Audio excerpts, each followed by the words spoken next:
topik yang akan Ibu bawakan hari ini yaitu macam-macam hak asasi manusia. Nah, biasanya kita singkat dengan HAM. Nah, Ibu Guru mau tanya, apa itu HAM? Ada yang tahu? Apa ya? HAM.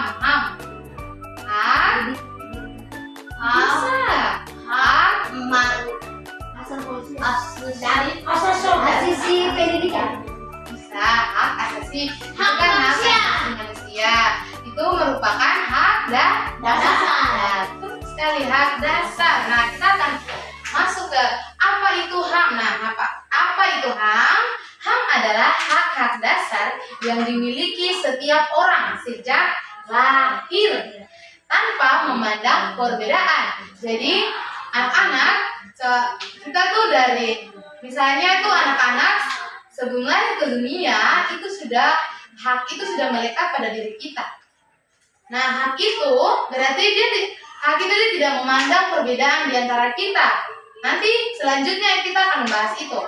Nah, tujuan dari kita belajar macam-macam hak asasi manusia ini, tujuan yang pertama yaitu kita memahami dan kita menyebutkan, menjelaskan, mengidentifikasi dan menerapkan HAM. HAM itu hak asasi manusia.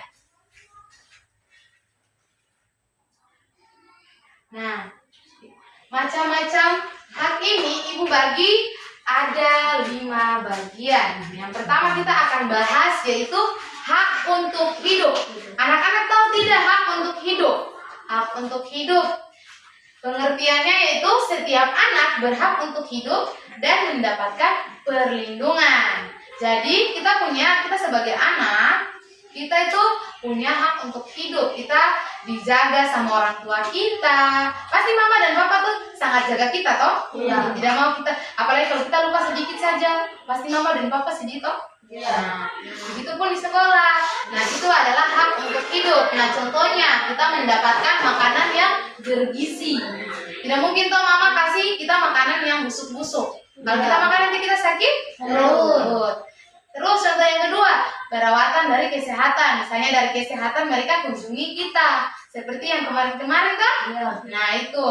Terus tempat tinggal yang layak. Jadi kita mendapatkan tempat tinggal yang layak. Misalnya kita ke rumah itu pakai seng di atas biar tidak kena hujan.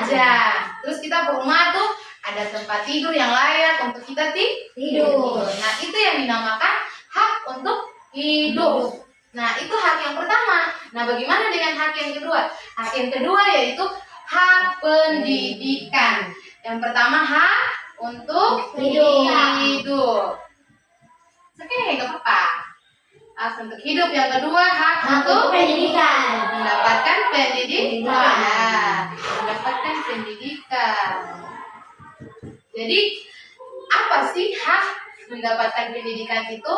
Yaitu kita, contohnya, pengertiannya dulu. Setiap anak berhak untuk bersekolah dan belajar. Contohnya, anak-anak ini punya hak untuk datang ke sekolah. Baru kalau anak-anak bersekolah juga harus sekolah yang membuat anak-anaknya nyaman, bisa belajar dengan baik, terus mendapatkan buku pelajaran, misalnya seperti yang ini juga bisa baca-baca, ada buku cerita, terus mendapatkan guru yang baik, bisa juga dapat guru yang galak, tapi takut karena takut tidak mau kasih tahu toh. Itu adalah hak untuk mendapatkan pendidikan. Nah, yang ketiga hak bermain. Hak bermain pasti anak-anak sudah pernah toh, sudah pasti dengar.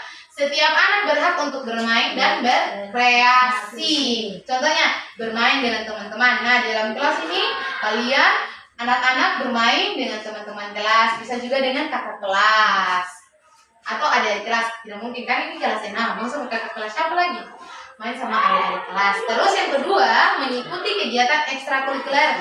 Misalnya hari Sabtu kita ada ekstrakurikuler pramuka. Kita PBB sama guru pramukanya. Terus yang ketiga, mengembangkan bakat. Misalnya di sini bakatnya, Ibu guru saya punya bakat. Nah, Nipa punya bakatnya apa? suka menyanyi kah, suka main keyboard kah, atau menggambar kah, melukis? Menggambar. Oh, menggambar. Kalau ini Suka. menggambar juga. Kaliannya pasti suka main main bola. Nah di situ ibu guru akan mengembangkan bakat dari anak-anak. Biar tidak di situ-situ saja, tapi dikembangkan, bisa ikut lomba. Terus kalau bisa, puji Tuhan ya, kalau ikut lomba dapat juara, kan bisa kasih bangga sekolah dan orang tua. Teman-teman juga pasti bangga. Nah, itu adalah hak bermain. Nah, bagaimana? Nah, selanjutnya ada hak berpendapat.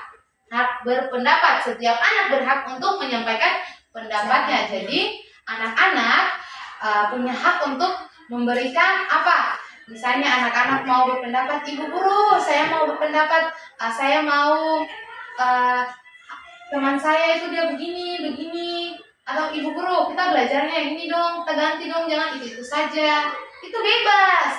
Terus contohnya berdiskusi di kelas.